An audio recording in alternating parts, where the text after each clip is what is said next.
주님의 평화가 함께하기를 축복합니다.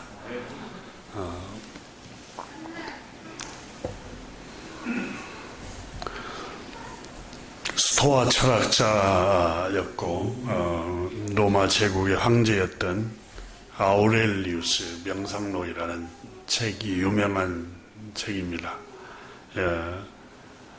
이 책이 후대에 많은 철학자들과 많은 사람들에게 좋은 영향력을 미치고 있습니다.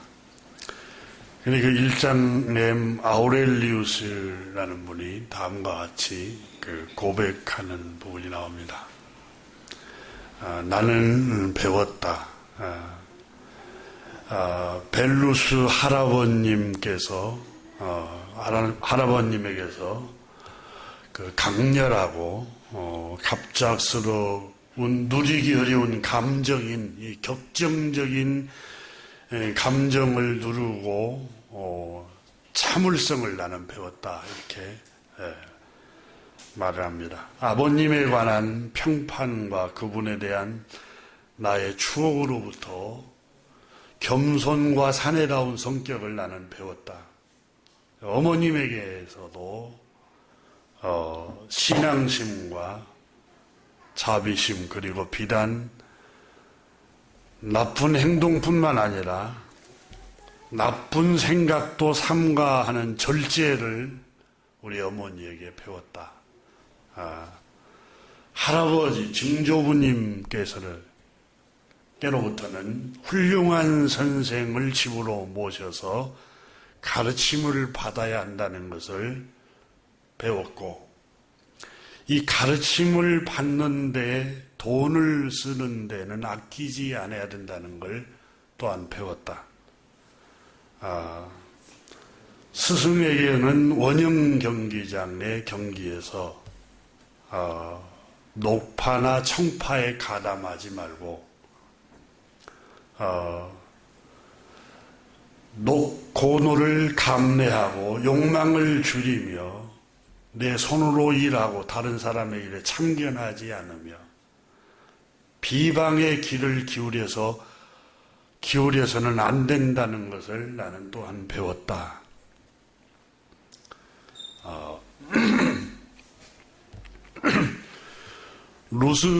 루스티쿠스라는 선생님에게는 나의 개선할 점과 또 단련해야 할 점을 수정을 받고 또 뽐내거나 자랑 삼아서 자선을 베풀어서는 안 된다는 말을 배웠고 말이나 행동으로 화를 낸 사람에 대해서도 그들이 화해를 청할 때 서슴없이 나는 마음을 누구뜨리고 화해에 응답하는 것을 배웠다. 이렇게 적었습니다.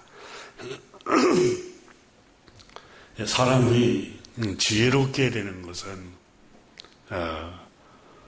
늘 배울 때 사람이 지혜로워진다고 동서고금의 책에서 말을 하고 있습니다. 탈무드에 보면은 사람이 하루를 공부하지 않으면 그것을 만회하는 데 이틀이 걸리고 또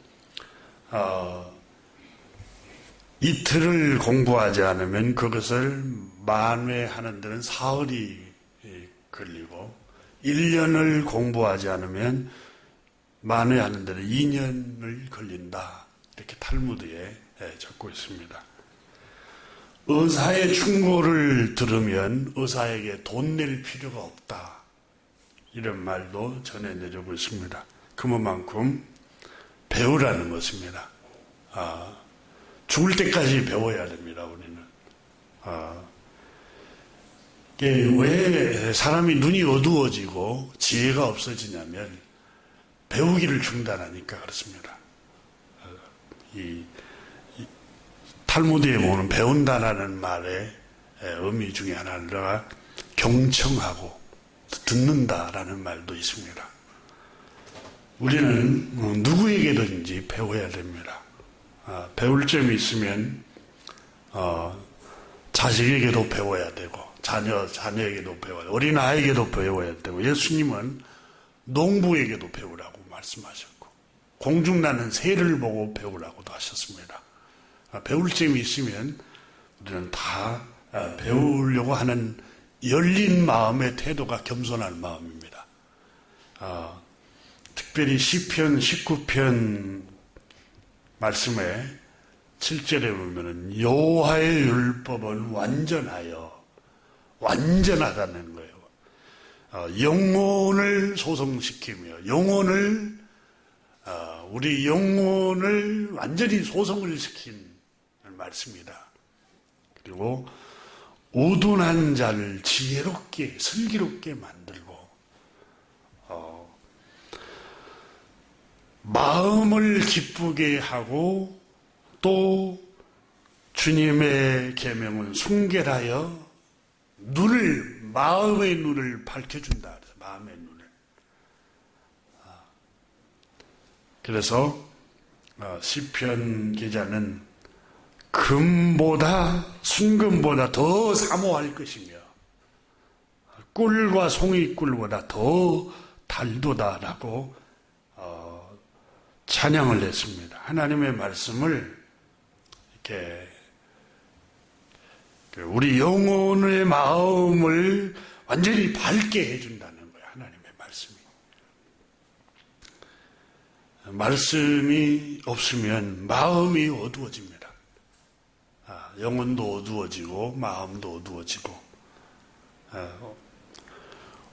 오늘 본문에 나오는 바울 선생은 여러분 유대교의 심취에 있었습니다. 자기가 믿는 하나님이 최고 잘 믿는 하나님이라고 생각했어요.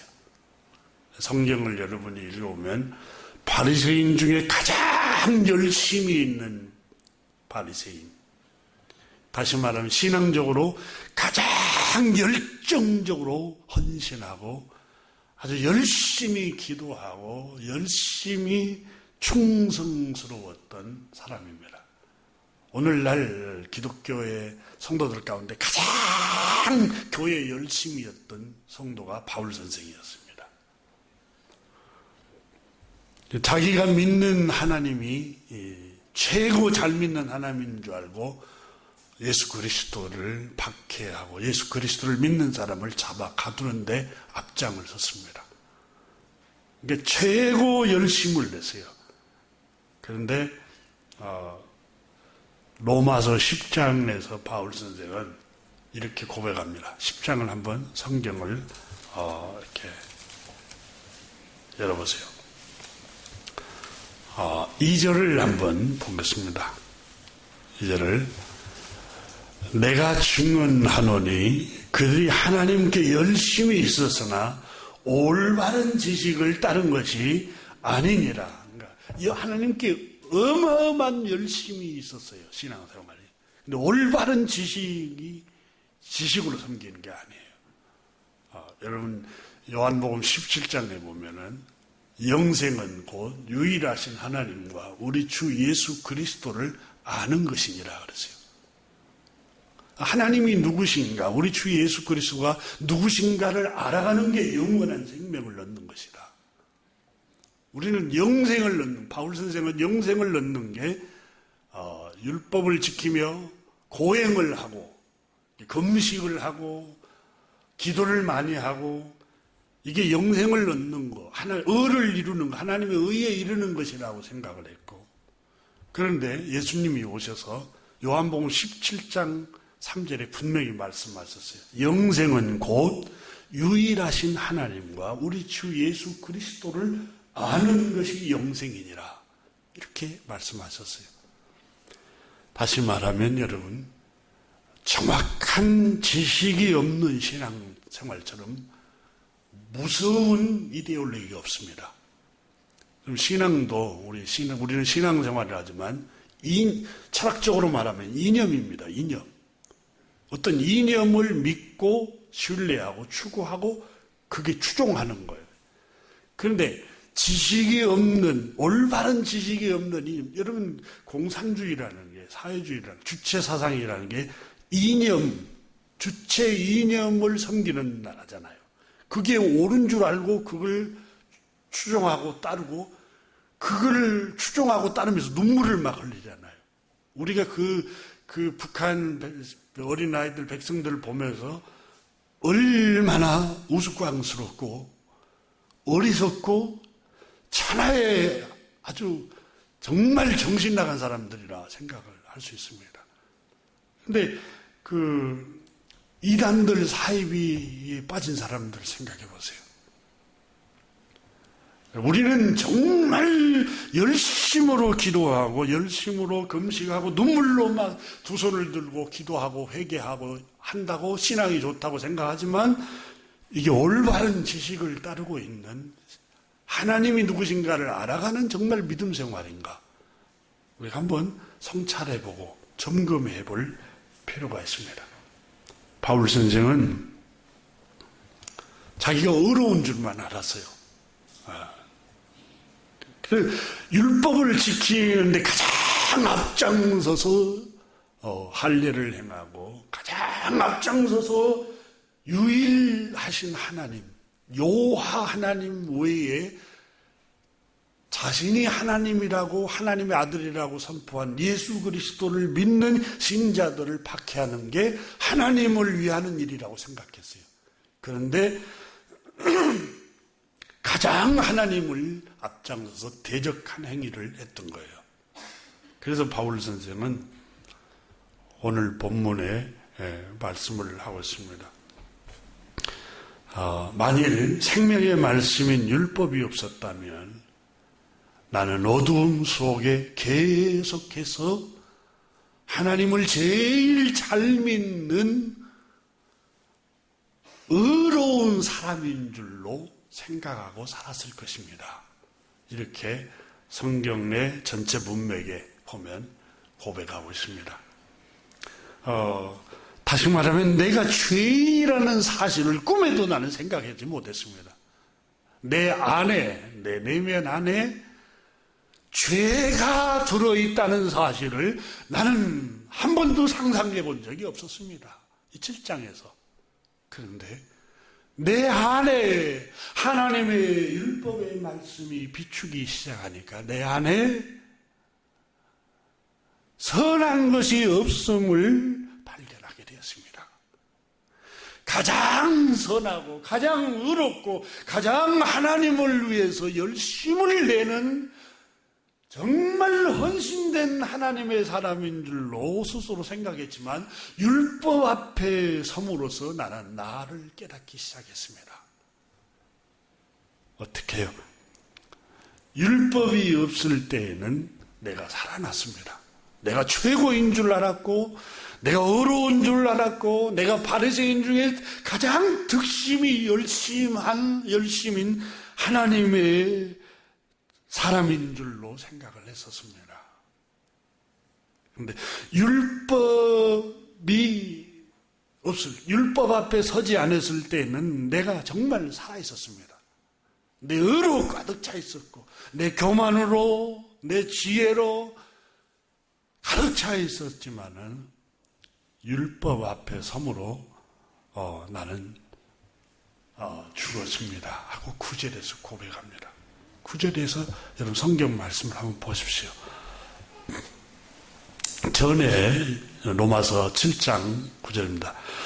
율법을 깨닫지 못했을 때는 내가 살았더니, 그렇죠? 자기가 살아서 최고인 줄 알고 그리스도를 믿는 신자들을 잡아 가두고 자기는 율법으로는 의롭고 흠이 없는 사람으로 생각했던 거예요. 그런데 그 계명의 이름에, 9절 보세요. 계명의 이름에 죄는 살아나고, 다시 말하면 계명으로 하나님의 말씀으로 나를 비춰보니까 내가 죄인이라는 사실을 알게 되었습니다. 나는 죽었도다. 나는 죽어야 할 죄인이었구나라는 사실을 내가 새롭게 발견하게 되었습니다. 이렇게 고백하고 있는 겁니다. 여러분, 우리는 우리 신앙생활이 최고인 줄 생각할 수 있어요. 또 그렇게 오해할 수 있고, 나도 그렇고 여러분도 그렇고, 또 더군다나 큰 교회나 이름 있는 교회에 다니면은 내가 진짜 신앙생활 잘한다고 생각할 수 있어요. 여러분 엘리야를 보세요. 엘리야는 가장 유명한 선지자였잖아요. 나만 홀로 남았습니다. 그래서 바알 앞에 무릎 꿇지 않는 사람이 나 혼자 남았습니다. 주님.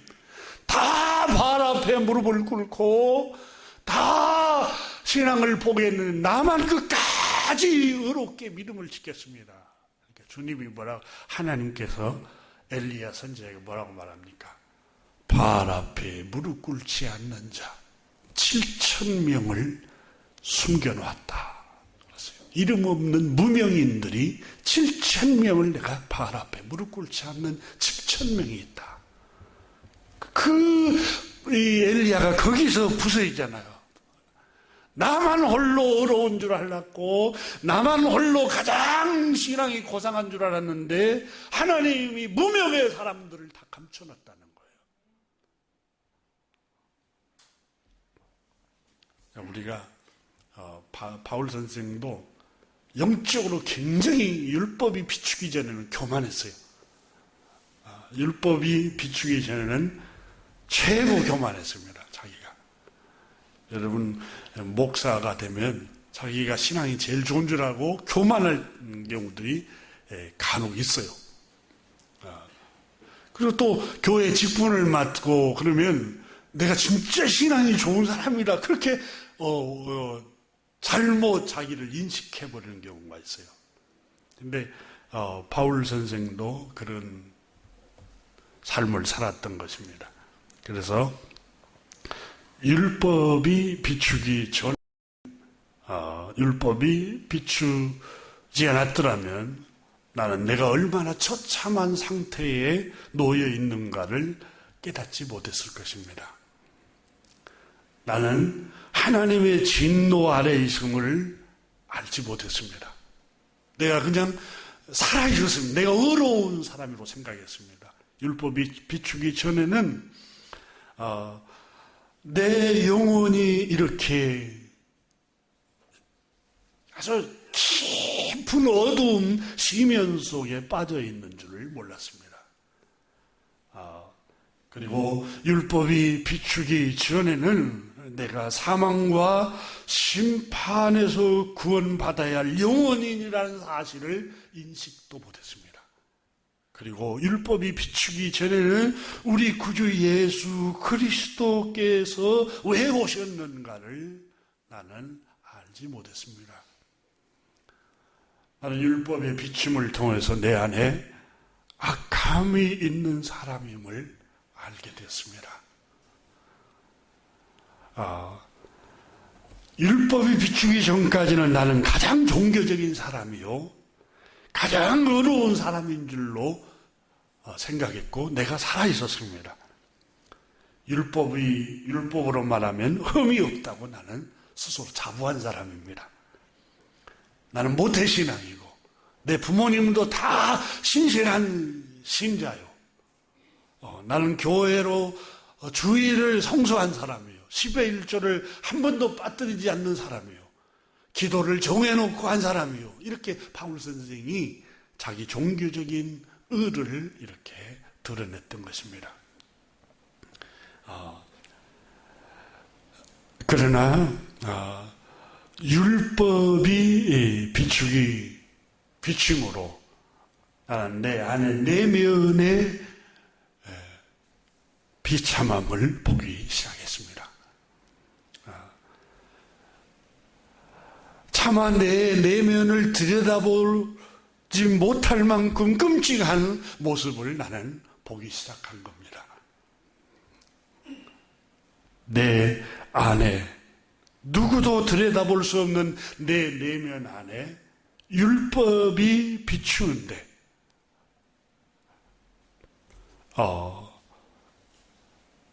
바울 선생은 오늘 본문에 너무너무 고통스러워하고 있습니다. 본문 말씀을 한번 보십시오. 바울 선생은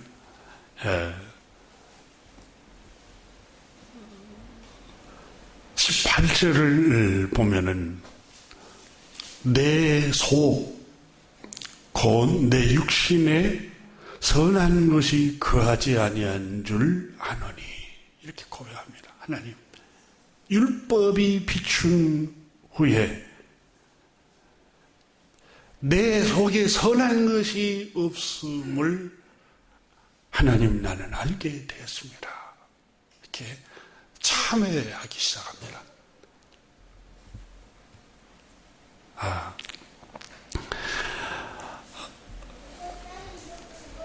선을 행하는 것이 없음을 알게 됩니다. 그리고 9절에 보면은 내가 원하는 바 선을 행하지 아니하고 도리어 원하지 아니하는 바 악을 행하는도다. 악인이라는 사실을 나는 깨닫게 되었습니다. 그러니까 바울 선생은 오늘 본문 그 말씀 속에서 말씀이 비추기 전에는 나는 신앙생활을 했지만 정말 회심하지는 못했습니다. 금식 기도는 하고 헌금은 하고 또 작정 기도는 하고 충성은 하고 신앙에 굉장히 열심을 했는데 나는 정말 회심은 못한 사람이었습니다. 이 고백을 하고 있습니다. 율법이 11절에서 아마 바울 선생은 믿음으로 구원을 얻습니다 라고 여태까지 진술을 하면서 그러면 율법이 필요 없다는 말입니까? 아니 율법이 필요 없다는 말이지 않습니까? 라고 유대인들이 질문을 하니까 아닙니다. 율법은 얼마나 귀한 줄 모릅니다. 율법으로 우리가 구원을 이루지 못하지만 믿음으로 구원받지만 율법이 없었다면 우리는 믿음에 이르지 못했을 것입니다. 그 얘기를 하는 겁니다. 율법이 우리를 그리스도께로 인도하고 그리스도를 믿도록 하는 선생, 몽학 선생 역할을 한 것입니다. 그 고백을 한 것입니다. 다시 말하면 율법이 우리에게 죄값은 사망이요 저주요 이렇게 선언했다고 당신은 말하지만 그러면 율법은 죄입니까? 죄지 않습니까? 우리에게 사망을 가져왔기 때문에 바울 선생은 말합니다. 율법은 결코 죄가 아닙니다. 또 율법은 사망을 가져온 게 아닙니다. 사망을 가져온 것은 죄가 사망을 가져온 것이지 율법은 그 죄의 속성을 비추는 생명의 빛이었습니다. 이렇게 말씀을 하고 있는 것입니다. 10절에 보면은 생명에 이르게 할 그 계명이 그 계명 율법이 그 말입니다.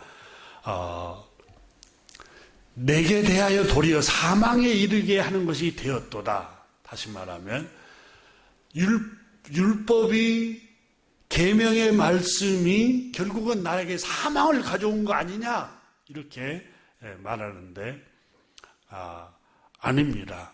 11절 죄가 규례를 타서 계명으로 말미암아 나를 속이고 여러분 누가 속였다고 그랬어요? 죄가 속인 겁니다.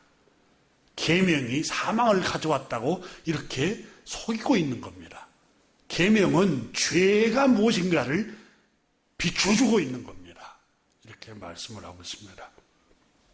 그러면서 그것으로 나를 죽였는지라 죄가 우리를 죽음으로 몰아넣고 사망과 저주를 가져왔고 계명은 선합니다. 12절 보십시오. 이로 보건대 율법은 거룩하고 계명도 거룩하고 의로우며 선합니다. 사망을 가져온 게 아닙니다. 그건 의롭고 거룩하고 선하고 이 계명이 죄가 얼마만큼 간사하고 우리를 속이고 우리에게 사망을 가져오고 있다는 사실을 속인 것을 이 계명이 알려준 겁니다. 그래서 이 계명이 얼마나 선한 말씀인 줄 아신 줄 압니까? 그 얘기입니다. 그러면서 13절에서 그런즉 선한 것이 내게 사망이 되었느냐? 그럴 수 없느냐? 이 선한 율법이, 선한 계명이 내게 사망을 가져왔다고 주장할 수 있느냐? 절대 그럴 수 없다는 거예요. 아닙니다. 오직 이 선하고 의롭고 거룩한 율법, 계명이 죄가 죄로 드러내도록 한 겁니다. 이게 13절입니다. 13절 보세요. 그런즉 선한 것이 뭐예요? 율법. 다시 말합니다. 선한 것이 율법, 계명이 내게 사망이 되었느냐? 절대 그렇지 않았습니다. 그럴 수 없느니라가 오직 이 율법이 죄가 죄로 드러낸 것입니다. 죄가 속인 거예요. 율법이 너에게 사망을 가져왔고 율법이 저주를 가져왔다. 이렇게 계속 속였는데 그게 아니라 율법이 죄가 뭔가를 확실하게 드러내 보여준 겁니다. 바울 선생이 지금 그 얘기를 하고 있는 겁니다. 그러면서 선한 것으로 말미암아 다시 말하면 계명으로 말미암아 나를 죽게 만들었으니 이는 계명으로 말미암아 하나님의 말씀 율법이 죄로 심히 죄되게 했다고 말은 어마어마한 죄의 폭력, 죄의 저주, 죄의 결과, 이걸 죄를 완전히 죄가 자기를 속였는데 이 죄를 폭로해버렸다는 거예요. 뭐가? 계명이. 하나님의 말씀이 다 드러내게 해버렸어요. 폭로를 해버렸어요. 죄는 바울 선생 자기 내면을 다 속여버렸다고 고백합니다. 어떻게? 자기는 의로운 줄로만 생각하도록 죄가 완전히 어둡게 만들어버렸다는 거예요. 자신의 내면을. 죄가. 그러니까 죄가 자기를 완전히 속이고 있었어요. 그래서 자기는 의로운 줄만 알았고 가장 하나님께 충성된 사람인 줄 알았고 가장 신실한 믿음의 사람인 줄 알았는데 이게 죄가 그렇게 자기를 너 잘 믿고 있어. 너 최고의 의로운 사람이야. 이렇게 자기를 속였는데 계명이 나를 환하게 그 죄의 속임수에 그 죄상을 다 비춰줘 버렸습니다. 그 얘기를 하고 있는 겁니다. 그것은 죄가 나를 완전히 속여버렸습니다. 나는 속고 있었습니다. 무엇에? 죄에 속고 있었습니다. 내가 의로운 줄로 죄가 자꾸 나를 속였습니다. 내가 정말 하나님을 잘 믿는 하나님의 의의 율법으로 의에 이를 수 있다라고 죄가 자꾸 나를 몰아갔습니다. 그래서 나는 거기에 완전히 속았고 거기에 눈이 어두워졌던 사람이었습니다. 그런데 생명의 말씀인 하나님의 말씀이 내 내면을 비추기 시작하자 나는 그 죄의 속임수를 속속히 다 알게 되었습니다. 이렇게 고백하고 있는 겁니다. 그래서 죄는 더 이상 나를 속이지 못하게 되었습니다. 그리고 그 계명의 말씀이, 그 생명의 말씀이 나의 실상을, 나의 내면의 영혼의 상태를 속속히 비춰주기 시작했습니다. 계명의 말씀이 너 안에 선한 것이 없어. 너 안에 죄가 가득 차 있어. 너의 내면 안에 그 죄 때문에 하나님의 진노가 기다리고 있어. 이걸 계명이 나에게 알려주기 시작했습니다. 그렇게 바울 선생께서는 오늘 본문에 고백을 하고 있는 것입니다.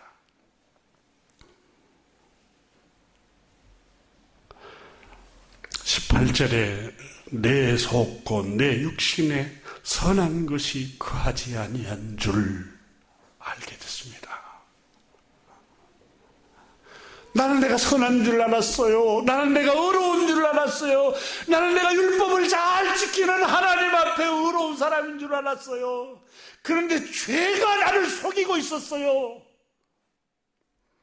하나님의 율법의 말씀이 비침으로 내 안에 선한 것이 없음을 발견하기 시작했어요.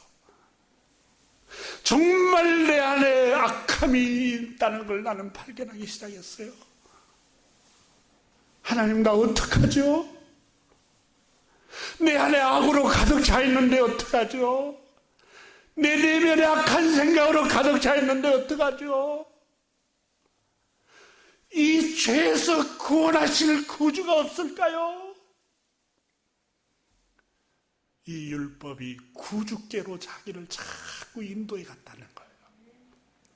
여러분, 그 율법은 선하고 의롭고 이 율법이 나를 정죄하고 나를 저주로 몰아가는 게 아니라 나의 실상의 상태를 비춰주면서 너에게는 구원자가 필요해.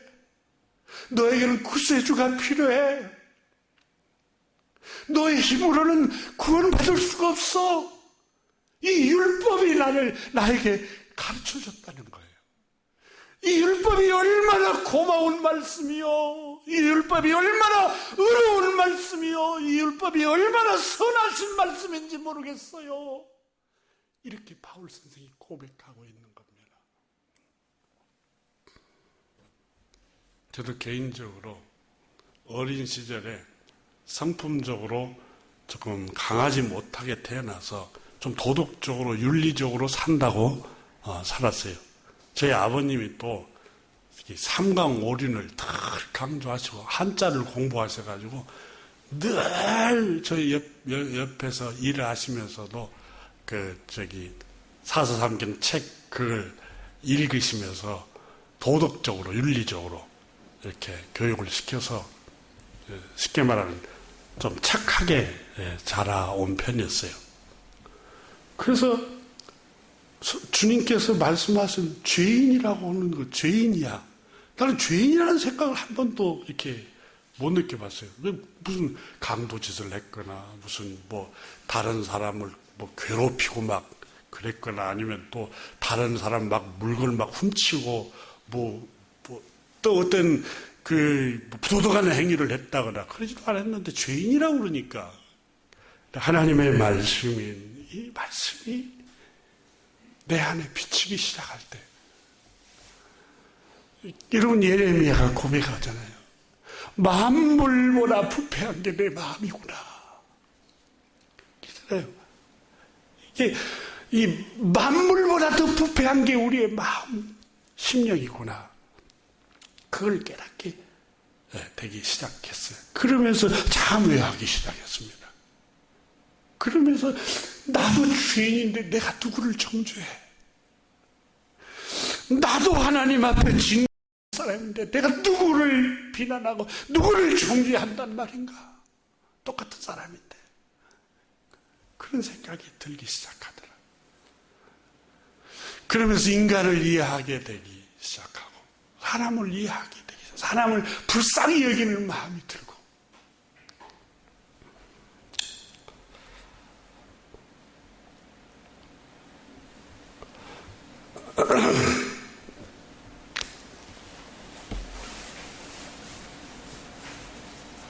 바울 선생은 오늘 본문 말씀에서 15절에서 고백합니다. 내가 행하는 것을 내가 알지 못하노니 곧 내가 원하는 것은 행하지 아니하고 도리어 미워하는 것을 행합니다. 19절에서는 내가 원하는 바 선은 행하지 아니하고 도리어 원하지 아니하는 바 악을 행하는도다. 네, 그러면서 바울 선생이 오늘 본문에서 고백합니다. 내 속에 죄가 살고 있습니다 하고 내 속에 거하는 죄니라. 거한단 말은 살 거, 한자로 살 거예요. 사는 내 속에 살고 있는 게 죄입니다. 이렇게 고백을 하고 있습니다. 그러면서 21절을 성경을 한번 보십시오. 그러므로 내가 한 법을 깨달았노니 곧 선을 행하기는 원하는 나에게 악이 함께 있는 것이로다. 어려운 줄 아는데 내 안에 악이 들어있구나. 이렇게 다 고백을 하고 있습니다. 그래서 바울 선생은 오라 24절에 나는 공고한 사람이로다. 구제불능이로다. 구원받을 수가 없는 사람이구나. 죄인 중에 내가 괴수이구나. 이 사망의 몸에서 누가 나를 구원할 수 있겠느냐. 오 하나님 나를 불쌍히 여겨주소서. 이 고백을 하고 있습니다.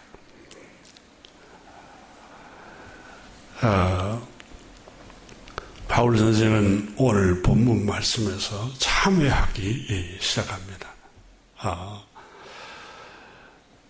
17절에서도 내 속에 죄가 거한다 이렇게 고백을 하고 있고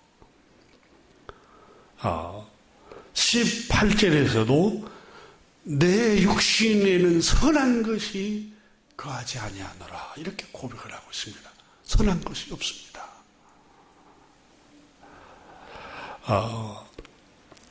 그리고 20절에서도 또 내 속에 죄가 거한다 이렇게 또 반복해서 고백합니다.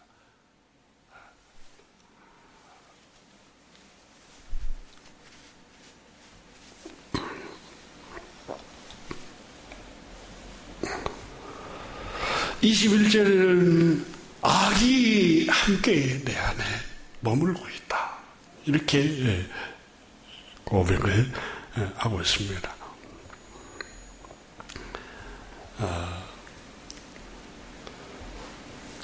마태복음 7장 18절에서 우리 구주 예수 그리스도께서 복되신 주님께서 친히 제자들에게 말씀하셨습니다. 예수께서 이르시되 너희도 이렇게 깨달음이 없느냐. 무엇이든지 밖에서 들어가는 것이 능히 사람을 더럽게 하지 못함을 알지 못하느냐. 또 이르시되 사람에게서 나오는 그것이 사람을 더럽게 하느니라. 속에서 곧 사람 마음에서 나오는 것은 악한 생각. 곧 악한 생각이 뭔고 하면 열거를 합니다. 음란한 생각. 탐욕, 도둑질을 하려고 하는 생각. 살인. 요한일서에 보면 형제를 미워하는 자마다 이미 살인한 자니 그랬어요. 음탕, 질투, 비방, 교만, 우매, 분별력이 없는 마음, 이 모든 악한 것이 다 마음 속에서 나와서 사람을 더럽게 하느니라. 주님이 그렇게 말씀하셨어요. 그래서 바울 선생은 자신이 말씀을 통해서 죄인이라는 걸 깨닫습니다. 전에는 여러분 이 내면의 죄에 대해서는 생각하지 않았어요. 겉모습만 바리새인이고 겉모습으로 할례를 받고 겉으로 일에 2번씩 금식을 하고 시간을 정해놓고 하루에 3번씩 기도를 하고 온전한 11조를 드리고 다 겉모습이잖아요. 기도할 때도 큰 소리로 광장에 나가서 기도하고 구제할 때도 나 여기 구제하고 나팔을 불고 얼마나 외적으로 말하면 바리새인 중에 바리새인이란 직책을 갖고 종교적인 사람이잖아요. 최고의 종교의 열심의 반열에 서 있는 사람이었어요. 겉모습으로는 정말 흠이 없는 종교인이었어요. 그리스도인이었어요. 유대교였어요. 유대교인. 근데 내면을 비추니까 바울 선생이 참회하기 시작한 거예요. 여러분 오늘날도 우리 똑같은 현상이 바리새인 중에 예수님께서 마태복음 23장에 보면은 화 있을지인저 바리새인들아 장과 대접만 깨끗이 하지 말고 장과 대접이 외모 겉으로는 금식을 하고 바리새인 직분을 갖고 있고 또 종교적으로는 할례를 행하고 의롭고 정말 겉으로 봤을 때는 교회 목사예요. 교회 장로고 교회 정말 열심이고 기도의 사람이고 다 그래요. 그게 바리새인들이 그랬어요. 주님께서 이 독사의 새끼들아 네 안을 깨끗이 하라. 내면을 들여다보라는 거예요. 내면을. 너의 내면을 들여다봐라. 오늘날도 여러분 기독교인들이 얼마나 많은 사람들이 외적으로만 치장하려고 합니까? 나 교회 금식 기도를 이렇게 많이 한 사람이야. 내가 모태신앙이고 교회 직분을 이런 직분을 맡고 있는 사람이야. 우리 집안에 이런 직분을 맡고 있는 사람도 있어. 우리 부모님이 어떤 교회에서 어떤 역할을 하는 사람이야. 여러분 이렇게 바리새인들이 그랬어요. 바리새인들이 자기 내면은 깨끗하게 하려고 신경을 안 쓰고 사람이 보이는 데만 신경을 쓰는 거예요. 오늘날도 똑같이 그런 현상이 한국 교회가 그런 현상이 지금도 일어나요.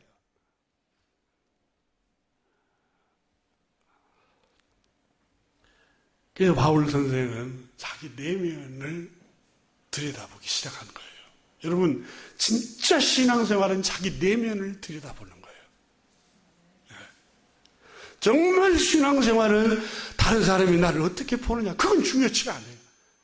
나의 내면을 들여다보기 시작해야 돼요. 하나님의 말씀을 통해서. 셰익스피어 작품 4대 비극 중에 제가 소개 한번 했는데 맥베스라는 작품이 있습니다. 이 스코틀랜드 장군 맥베스와 벤쿠오라는 분이 반군과 싸워서 승리하고 돌아옵니다. 그때 세 마녀가 맥베스에게 장차 당신은 왕이 될 것이요 라고 귀띔을 해줍니다. 맥베스가 선한 왕이었던 당시에 던컨인 왕을 살해해버립니다. 그리고 자기가 왕위를 차지해버립니다. 권력에 올랐지만 이 맥베스는 한평생 불안에 초조와 불안과 두려움에 시달립니다. 그래서 여기 이 스코틀랜드 이 귀족들이 백성들과 귀족들이 이 폭군인 맥베스를 끌어내리고 멜컴 왕자, 그 전에 왕이었던 던컨 왕 아들 중에 그 멜컴 왕자를 왕위로 이렇게 추대하려고 합니다. 왕위를 추대하려고 멜컴 왕자에게 찾아왔습니다. 멜컴 왕자가 맥더프라는 사람에게 말을 합니다. 너무 놀라지 마시오. 경을 의심해서 이런 것이 아닙니다. 저라고 조국이 폭군 아래서 신음하고 있는 고통을 느끼지 않는 게 아닙니다. 그러나 내가 저 폭군의 머리를 짓밟고 칼끝에 매단다 할지라도 내 불행한 조국은 그 뒤에 오를 후계자로 말미암아 전보다 더한 고난을 겪게 될 것이요 라고 말을 합니다. 이 작가인 셰익스피어라는 이분이 크리스찬이었던 게 확실한 게, 이분이 인간은 악하기 때문에 그 다음에 누가 올라와도 별 차이가 없을 겁니다. 이렇게 말을 한 거예요. 이 맥더프라는 이 사람이, 맥베스는 폭군이고 맥더프는 이 멜컴 왕자의 신하입니다. 이 맥더프가 후계자라니 누구를 말씀하시는 겁니까? 이렇게 말하니까 멜컴 왕자가 바로 나 말이야. 귀족들이 나를 세우려고 하는데 나 말이야. 내 안에 내가 그 다음 왕으로 해도 더 폭군이 될 줄은 누가 알겠소? 나를 선한 왕자라고 해서 여러분들이 추종을 하지만 내 안에도 내 내면 안에 내 내면 속에 악덕이란 악덕이 모두 심겨져 있어서 그것이 싹트면 걷잡을 수 없을 것이요. 불행한 국민들은 악덕을 보고 오히려 폭군인 맥베스를 더 그리워할 것이요. 무슨 말이냐면 이 멜컴 왕자가 이 맥베스라는 사람, 이 폭군하고 그 악한 왕과 나의 내면에도 그런 죄성이 흐르고 있어. 그 고백을 합니다. 그래서 그 신하가 말합니다. 지옥의 악마들 중에도 저 폭군은 따를 자가 없을 것입니다. 그러자 웰컴 왕자가 하기야 그놈은 잔인하고 탐욕스럽고 음란하고 욕심이 많고 거짓말쟁이죠. 성질도 급하고 위선자요. 죄악이란 죄악을 모조리 썩은 냄새가 폴폴 풍기는 놈입니다. 맞습니다. 그러나 욕정에 관해서 나라는 인간도 저 폭군인 썩은 냄새가 폴폴 나는 맥베스라는 사람 못지않게 내 안에도 이 악함이 가득 차 있어.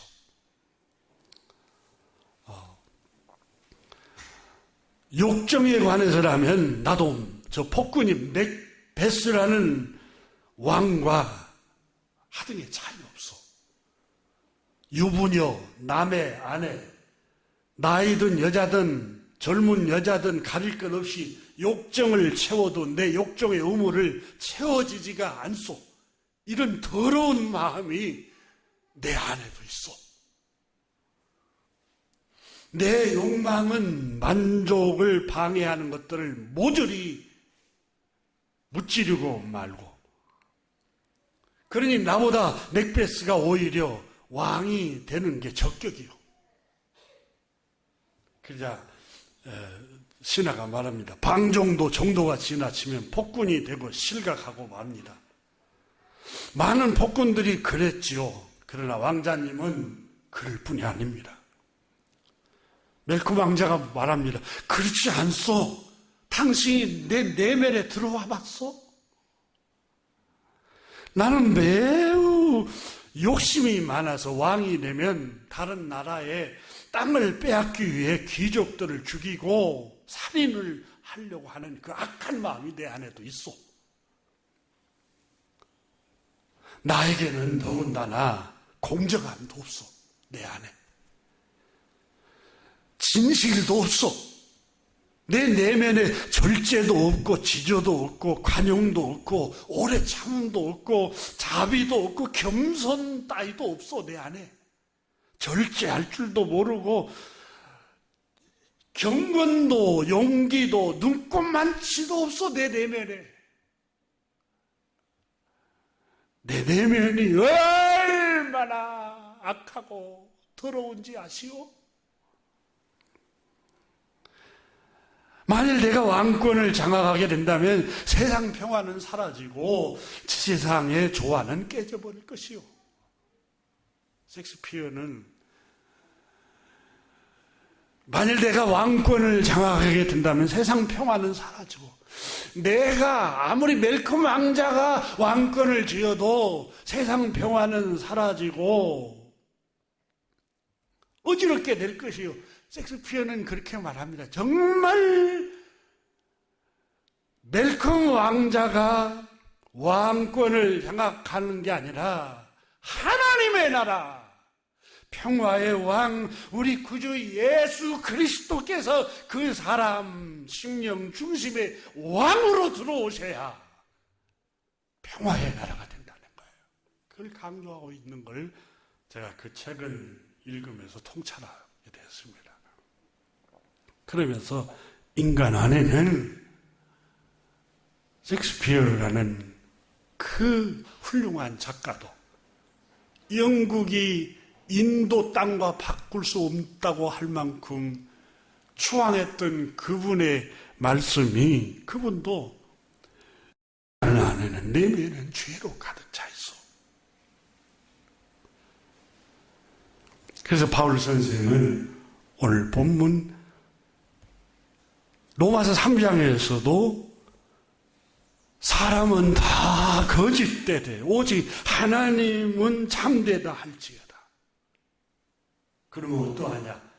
유대인이라고 나으냐? 결코 아니라. 유대인이나 헬라니나 다 죄 아래에 있느니라.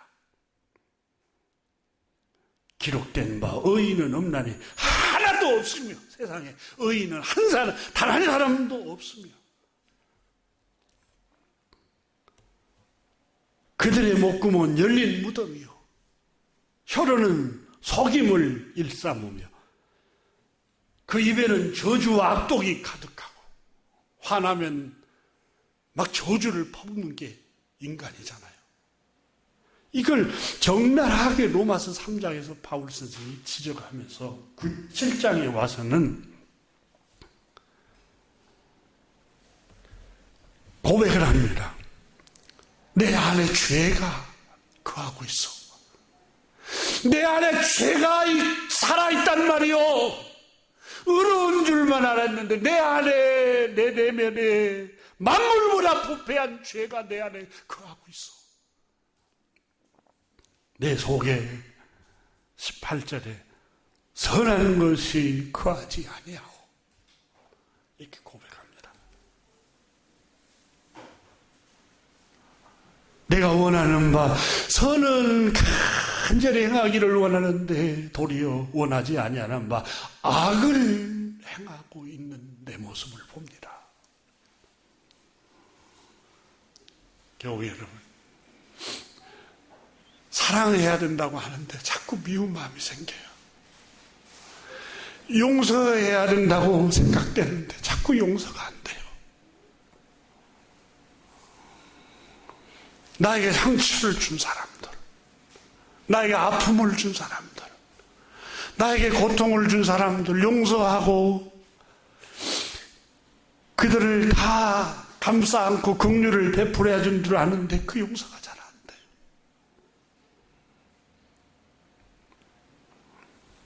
보소서 주님, 나의 마음을 선한 거 하나 없습니다.